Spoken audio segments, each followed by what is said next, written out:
Hey guys, we're here at PRI and I'm with Bill Hoskinson, better known as the Old Man. And he has got his beautiful 55 Chevy here that just finished with a new restoration. It's been in the family a long time, right? Since 1974. Cool, let's kind of start there. So in 74, how'd this car look? So the car was originally blue and beige two-tone from the factory, but when Mom and Dad bought it in 74, it had been painted dark blue all over. So that's why the car has the paint dividers in the back. It was originally a Bel Air two-tone car. It was dark blue when they bought it, and they repainted it dark blue once. And Denny Place, my dad's best man at his wedding, came to him one night and said, "Hey, that thing would look really good black." And Dad said, "Well, it's not really straight enough to paint black, Denny," but Denny said, I can fix that. So when I was about 4 years old, Denny painted the car black, and in my mom and dad's two-car garage. And that's the way I've known the car from my earliest childhood memories. This is how the car looked. The car was always black. It's been black as long as I can remember, yes. Yeah. And so when this car was first purchased, was this a family vehicle? Or what it was was it used their for? only car. My dad sold everything he owned and borrowed money from my grandparents No kidding. to buy this car for $800 in 1974. And yeah, it took a little bit of doing, you know, but they suffered and they sacrificed. They wanted this car. They had a 64 Malibu SS car that they sold and then borrowed money, and he sold a 51 Ford pickup to buy this car. So it was this close to not happening, and that's all coming out in my next YouTube video. My dad actually got to see this car for the first time since it was completed, just before we brought it to the show, and he got a little emotional. I can imagine. You know, this is far and above anything that he ever imagined. And myself, the idea here was my brother and I would get the drivetrain sorted out, and then we would take it to the body shop and have it painted, and that'd be it, you know? And we thought that was gonna be the plan. It never stops there. No. So what happened was, obviously, you see the car. The way the car was built when we took it to the body shop could not stay that way. There's just, like, we had air conditioning and power steering on it and power brakes before, but once I saw the car and how nicely the car came out, I could not leave the old junky looking bracketry. Like, the AC compressor stuck up right in front of the air cleaner, and it was like way up there, and the AC lines were hanging out and kind of running everywhere, and the pulleys didn't quite match, and then the power steering was kind of janky, and I'm like, V-belts, nothing wrong with V-belts, but it just didn't fit with the look of the car. Once the car came to this level, then I had to go back and start replacing other things that just didn't fit. And so new headers, and obviously the accessory drive was the #1 thing on my list. I could not open the hood on this car and look at that old, nasty, janky looking AC compressor and the old power steering pump down there. I mean, I was just, no, I couldn't do it. So I called up some guys I know. Sounds like a familiar story, Some guys I had worked with in the past, who had bailed me out of a couple of things that I really appreciate, you know, all your guys' help. But this car, when you open the hood, that is the centerpiece, that serpentine kit, the polished radiator and the chrome, and this car couldn't be the car that it is today without that serpentine kit. The way it looks, the chrome and the polish is just, it's amazing. Every single kit you guys have sent me has been fantastic. Good, that's what we want to hear. I have not yet thrown a belt off anything, and I have run them hard. I mean, Billy's 55 Chevy has one on it too. And you know, the first thing we did was we bolted that serpentine kit on, took it to Edgewater, and went like 1050s at 127 miles an hour, and it was turning 7,500 through the traps. Now that car's running 9s. And still running the same system on it. Yeah, what you did is just, the routing of the plumbing's so nice, the wiring's so nice. It's just all these little simple touches. There's not a single bolt we're using in this car, I'm guessing. No, it is brand new.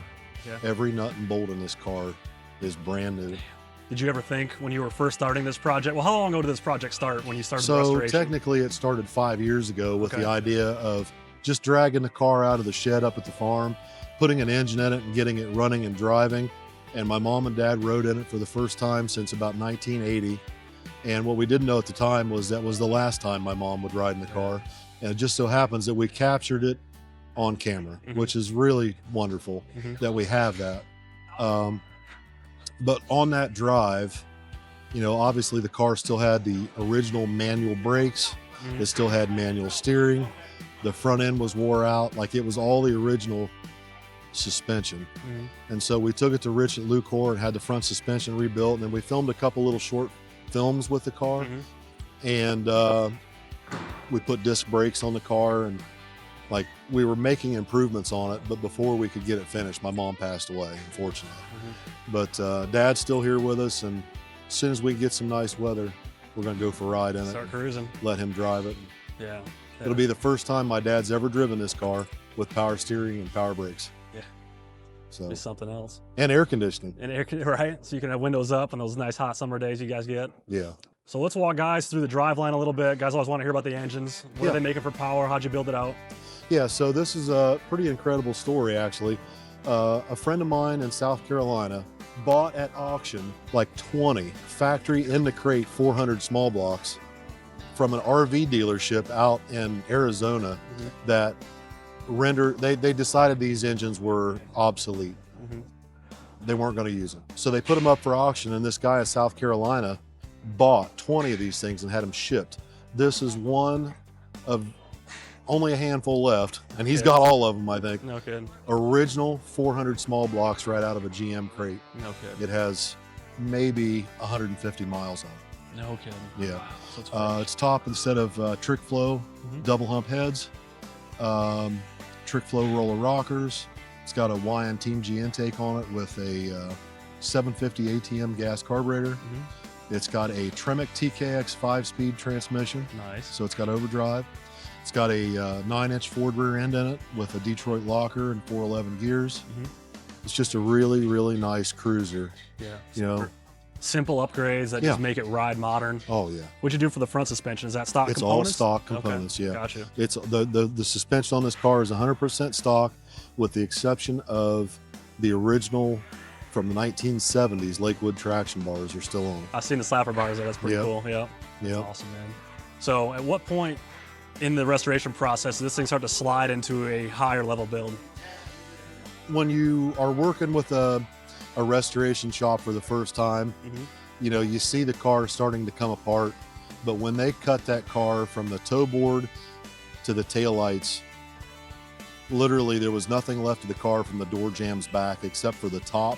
I was really concerned. Right. Because I've seen and heard so many horror stories of cars being cut that far apart that never go back together like they should. Right. The doors don't shut, the glass doesn't fit. Yeah. And so I was concerned, but they assured me it's okay. Yeah. When they put the car back together and began painting the car on the rotisserie, they painted the bottom of the car first. Yeah. The bottom of this car looks the same as the top. Oh, I was just underneath of it. I saw. It's unbelievable how clean the underside of the car is and how well it's finished. Yes. Not just like they finished the underside of the car, the paint as nice as they did the top side. Yes. So I guess to answer your question, when I saw the bottom of the car, how nice the bottom of the car was going to be, I was like, this is going someplace I didn't expect. You know, I was thinking maybe undercoat, you know, undercoating. That's when you start having the conversation with the wife being like, this is going to be a little more expensive than we thought it was going to be. Yeah. You know, but honestly, I'm very blessed to be in a position to where so many people enjoy watching my videos and support my family. And just, I've got this wonderful base of subscribers that just, they watch every commercial. I mean, they watch everything that we do. And if it weren't for them, you know, this would have never happened. So I'm very fortunate. I'm very thankful. And I'm really thankful that everybody, you know, watches and actually pays attention to the parts that are in this car. And I've had I'm not even a dealer or a salesman for CVF, but I've had so many people, hey, who's the plug? Who do I send, you know, who do I send a message? And so I've sent as many people as I can. but I'm really thankful that we have this relationship where you guys help me with these projects as much as you do. There's been a number of them. Yeah, and I know more coming. And more coming. Yeah, I've got more in the pipeline. My Nova. Yep. And you know, that Monte Carlo, which I've already got a CVF kit on it, and it's pretty trick. But the Monte Carlo's coming. That stuff's coming down the pike. That's nice. Yeah, like hot rodders are never done. No. There's always that next thing. Oh yeah. Another project. Hell yeah. As long as I'm, you know, above ground and sucking air, I'll probably have something going on. Exactly. Know? Cool. Well, Bill, thanks so much for using CVF products. Thanks for taking time to show us your car and do us the walkthrough. If you guys are not watching Old Man's Garage on YouTube, make sure you check them out and subscribe. Bill, thanks so much. Thanks, buddy. Yeah, no problem, man. Thank you for having me. Of course.